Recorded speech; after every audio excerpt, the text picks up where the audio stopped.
Junior NTR ప్రస్తుతం జపాన్లో ఉన్నాడు. గతేడాది ఇక్కడ రిలీజ్ అయిన దేవరా ఈ 28న జపాన్ థియేటర్స్లో రిలీజ్ కానుంది. ఇదివరకే ప్రీమియర్స్ పడగా వాటికి తారక్తో పాటు దర్శకుడు కొరటాల శివ కూడా హాజరవ్వడం విశేషం. ప్రీమియర్స్ సందర్భంగా అక్కడి ఫ్యాన్స్తో ఎన్టీఆర్ ఆడిపాడిన వీడియోలు కూడా వైరల్ అయ్యాయి. కాగా సతీ సమేతంగా జపాన్ వెళ్లిన యంగ్ టైగర్ తన భార్య ప్రణతి పుట్టినరోజు వేడుకల్ని మంగళవారం రాత్రి ఘనంగా సెలబ్రేట్ చేసుకున్నారు.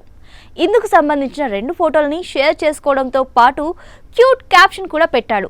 అమ్మలు హ్యాపీ బర్త్డే అని తారక్ తన ఇన్స్టాలో రాసుకొచ్చాడు. దీనికి నెటిజన్ల లైక్లు మీద లైక్లు కొట్టేస్తున్నారు.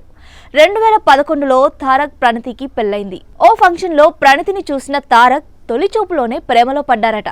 వీరికి 2 కొడుకులు ఉన్నారు. అలాగే సినిమాల విషయానికి వస్తే జపాన్ నుంచి వచ్చిన వెంటనే ఎన్టీఆర్ ప్రశాంత్ నీల్ తీస్తున్న సినిమా షూటింగ్లో పాల్గొంటారు. తర్వాత స్కెడ్యూల్ బెంగళూరులో ఉన్నట్లు తెలుస్తోంది.